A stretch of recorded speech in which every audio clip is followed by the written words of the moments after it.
tout le monde, donc on se retrouve aujourd'hui pour une nouvelle vidéo. Donc ça fait un peu longtemps que j'ai pas fait de vidéo, enfin vous voulez, vous avez toujours des vidéos parce que je mets des vidéos que j'avais déjà planifiées. Mais pour moi ça va faire un peu plus de 3 semaines que je n'ai pas tourné de vidéo. Donc bah voilà, ça fait bizarre de se retrouver encore face à une caméra. Si vous entendez du bruit, je suis désolée, mais c'est parce qu'il pleut. Donc c'est pour ça qu'on se retrouve dans ma chambre. Et là j'ai mis un cadre. Enfin, j'ai pas mis que pour la vidéo, mais il y a un cadre maintenant dans ma chambre. Et j'ai peur que ça vous fasse des reflets. Donc je fais cette vidéo comme ça et vous me dites... vous me direz ce que vous en pensez. Donc voilà. Alors aujourd'hui on se retrouve pour... Je sais plus ce que j'avais prévu. Pour un 10 conseils pour... Alors c'est le numéro 5 et ça va être pour progresser plus vite. Parce que vous êtes plein à me dire que vous avez l'impression que vous stagnez, que vous progressez plus ou que vous voulez progresser encore plus vite ou quoi que ce soit. Donc à part laisser le temps aux choses si je puis dire, j'ai essayé de vous trouver 10 conseils pour... vous aider entre guillemets à vous faire progresser plus vite. Mais en aucun cas c'est sûr que ça va vous faire progresser plus vite, ni que vous allez avoir le galop 6 si vous appliquez ça ou quoi que ce soit. Mais c'est juste que selon moi c'est des conseils qui peuvent vous faire progresser plus vite qu'en temps normal. Alors en numéro 1 j'ai marqué de monter régulièrement. Que c'est sûr si vous montez une fois par semaine à la rigueur pendant la période des cours. Souvent, la plupart des cavaliers, dont moi, j'ai du mal aujourd'hui, on ne monte qu'une seule fois par semaine, donc ça peut être juste quand on commence, pas qu'on commence, mais comment dire, quand on commence à travailler les bases de dressage, parce que souvent, par exemple, on va travailler sur l'incurvation un samedi, l'autre samedi vous allez sauter, et l'autre samedi encore vous allez repasser sur le dressage et vous ne saurez plus faire de l'incurvation. Mais ça on peut pas vous dire comme à l'école de le travailler chez vous.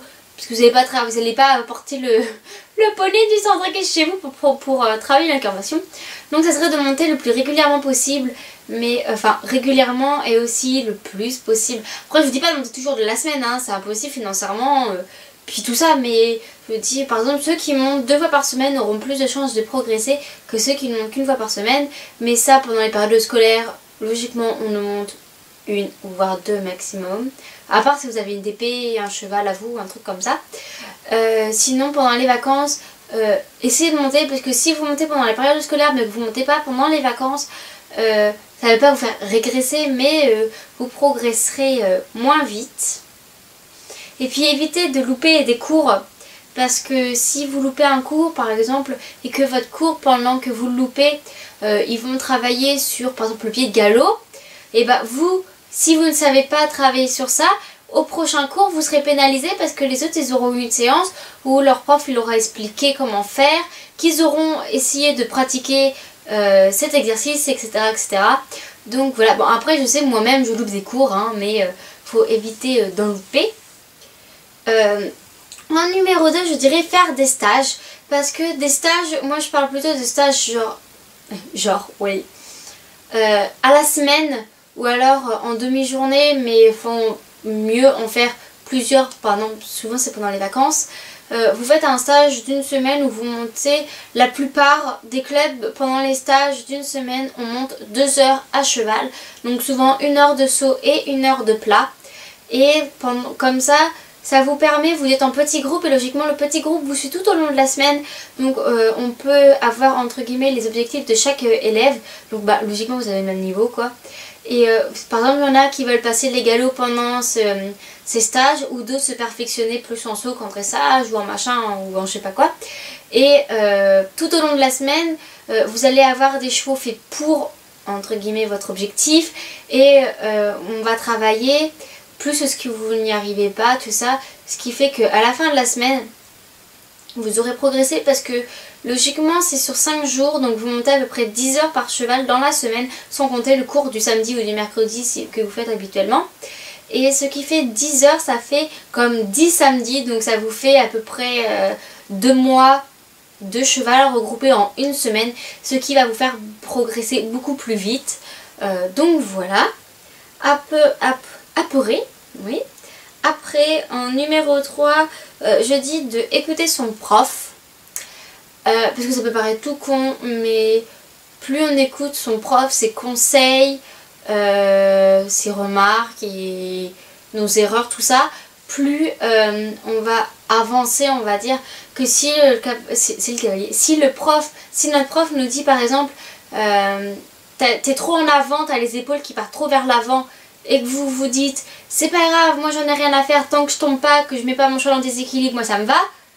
Bah pourquoi pas, ok, mais vous n'allez pas progresser. Pour progresser, il faut écouter ce que notre prof nous dit. S'il le dit, c'est pas pour vous faire chier ou pour quoi que ce soit, c'est pour vous faire progresser, pour que vous soyez en sécurité, vous et le cheval, que vous progressez, que vous toutes les erreurs que vous faites, vous arrêtez de les faire, etc. etc. Donc voilà. En numéro 4, j'ai mis si besoin changer de club, parce que il peut arriver que si ça fait 6-7 ans que vous montez dans le même centre équestre, vous connaissez déjà tous les chevaux, tous les profs, vous avez déjà fait avec chaque cheval, chaque discipline, vous connaissez entre guillemets tous les exercices du club, donc parce que chaque club a entre guillemets ses exercices, ça peut, comment dire, un peu stopper la progression parce que on peut pas vous faire monter de nouveaux chevaux, donc vous faire, comment dire, goûter à de nouvelles sensations si je puis dire, ou vous faire progresser, des nouvelles techniques, tout ça. Donc en changeant de centre équestre, vous pouvez avoir des chevaux totalement différents que vous avez, parce que selon les clubs, les chevaux, bon, ça reste les mêmes un peu, mais chaque cheval a son petit truc quoi, et qu'on peut découvrir de nouveaux chevaux et progresser avec eux, avec des nouveaux exercices, les nouveaux profs. On peut vraiment beaucoup apprendre, et l'équitation a beau être entre guillemets appris par la même façon, il n'y a entre guillemets que les bases qui sont appris partout pareil, parce que chaque club a entre guillemets sa méthode de monte. Certains ils vont vous dire de monter les mains très hautes, certains vont vous dire de monter les mains très basses, certains vont vous dire comment dire, il faut que je trouve un autre exemple.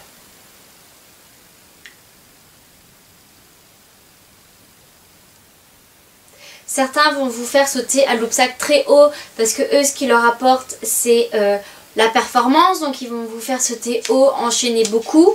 Et dans d'autres centres équestres, ils vont... Si vous entendez du bruit, c'est ma chaîne qui est en bas.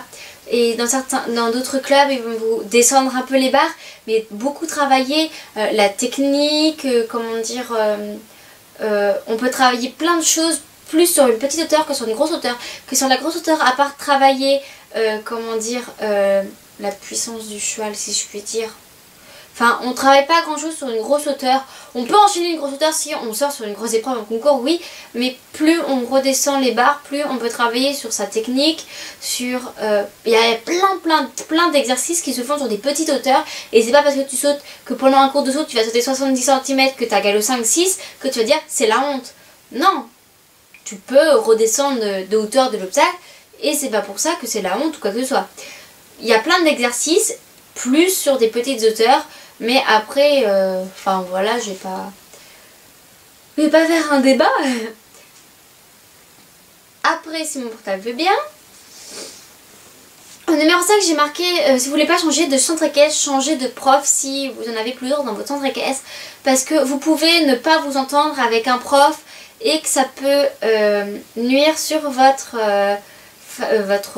façon de monter, parce que vous pouvez, comment dire, enfin moi je sais que s'il y a quelque chose qui me plaît pas, qui me tracasse ou un truc comme ça, je vais beaucoup être moins attentive, je vais moins faire attention, je vais moins entre guillemets avoir envie de vraiment bien faire l'exercice pour progresser, ou si c'est un prof que j'aime pas ou que voilà, je ne vais pas écouter ses conseils, je vais en faire qu'à ma tête, ça peut devenir dangereux en plus.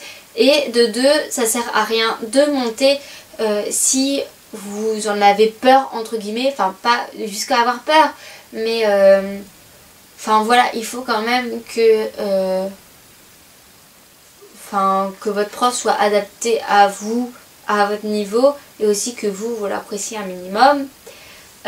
6. Être dans un bon cours, parce que forcément si vous avez votre galop 3 et que vous voulez passer, enfin vous avez pratiquement le niveau de galop 4, vous voulez passer votre galop 4, mais que vous êtes dans un groupe qui ont juste le niveau galop 3, vous allez forcément beaucoup moins progresser, parce que vous allez faire des activités du galop 3 et pas du galop 4 que vous aimeriez passer. Donc ce qui fait que ça fait entre guillemets des cours de perdus, parce que logiquement vous allez travailler des choses que vous avez déjà acquis vu que vous avez déjà votre niveau galop 3. Donc le mieux c'est, enfin je vous dis pas d'aller si vous voulez passer votre galop 4 d'aller directement dans un groupe galop 4-5, mais parce que vous pouvez vous faire peur ou voilà, mais être dans un cours bien adapté à vous pour que vous fassiez, ça se dit, ouais, pour que vous faites, ouais, enfin bref, le français moi ça fait 10, donc pour que vos exercices soient comment dire, en rapport avec votre niveau, votre monture et puis tout ça. Donc si besoin changer de cours. Mais si vous êtes dans un cours avec un niveau inférieur, vous pouvez toujours demander à votre prof d'avoir des chevaux un peu plus difficiles, ce qui vous fait, comment dire, que vous ne vous ennuyez pas. Et je dis mal aujourd'hui, que vous ne vous ennuyez pas pendant le cours, que vous ayez toujours quelque chose à travailler, voilà. En numéro 7, j'ai mis avoir des objectifs. Non, j'ai plus avoir de batterie moi. Avoir des objectifs parce que on progresse toujours plus vite en ayant des objectifs, parce qu'on a envie de tout faire pour que ces objectifs soient validés. Donc, et plus on va aller d'objectifs, plus on s'en remet d'autres et plus on progresse plus vite, parce qu'on est entraîné dans la spirale des objectifs, si je puis dire. Et puis donc voilà. De toute façon, moi je sais que là mon objectif avec Queen c'est de faire un sans faute en club 2. Ça peut paraître tout con, mais j'ai jamais fait de sans faute en club 2. Faut toujours que je fasse une barre sur le dernier, sur le premier, enfin bref, faut toujours que je fasse une barre.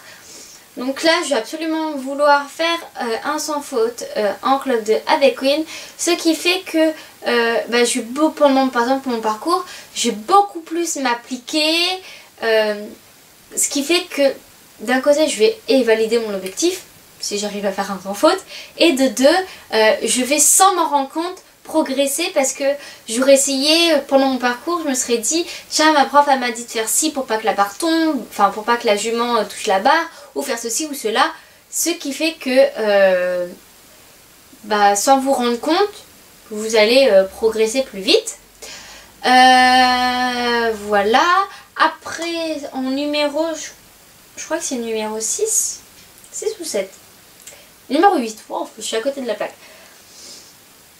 En numéro 8 c'est faire des concours, parce que ça peut paraître bizarre si vous ne faites pas vraiment de concours ou pas, mais moi je sais que ce que je fais en cours, souvent ce que j'apprends en cours, en cours de saut notamment, ou alors en plat quand on travaille sur les barres au sol, et je les applique sur le... Je n'ai plus de batterie. Si, mais il faut que je fasse vite. Donc je les applique sur mon tour de CSO, et ce qui fait que tout ce qu'on m'apprend en cours, je l'ai fait sur le CSO.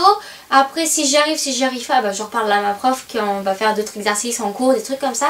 Mais ce qui fait que c'est pour entre guillemets valider tous les acquis que j'ai appris en cours. Ça fait un espèce de petit examen. Comme à l'école, le cours c'est les cours, et le contrôle, l'évaluation, comme ce que vous appelez, ce que vous voulez, le DS, le DM, tout ce que vous voulez, et ça sera le concours comme ça pour voir ce que je sais, ce que je sais pas, ce que j'ai travaillé ou pas. En 9, c'est demander des conseils, parce que plus vous demandez des conseils, plus vous pouvez savoir ce qui va ou pas dans votre façon de monter, et ça peut vous donner beaucoup de conseils pour progresser. Donc voilà, j'ai pas vraiment m'éterniser là-dessus puisque je pense que vous avez tous compris. Et en dernier, ça serait d'avoir une demi-pension, parce que ça revient au fait que plus vous montez, plus vous progressez.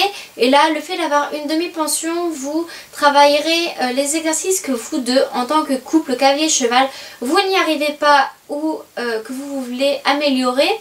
et ce qui fait que ça peut être entre guillemets mieux que de changer de cheval chaque semaine parce que vous pouvez avoir des objectifs et du coup progresser plus vite. Mais d'un côté, il ne faut pas oublier que changer de cheval quand on monte en club, changer de cheval régulièrement, c'est aussi bien, ça permet de pas que s'adapter à un cheval et après une fois qu'on remonte à un autre, qu'on soit complètement déréglé quoi. Donc voilà, puis quand on monte toujours le même cheval, des fois on a tendance à un peu à prendre les mauvaises habitudes, mais tout de même je trouve que la demi-pension, ça a ses avantages et ses inconvénients par rapport à ça, mais moi je trouve quand même qu'il y a pas mal d'avantages. Donc voilà, et puis j'ai fini, ça doit faire une demi-heure que je blablate pour rien dire. Enfin bref, à chaque fois je trouve des exemples mais qui veulent rien dire. Et puis donc voilà, on se retrouve une prochaine fois pour une prochaine vidéo. Bye bye!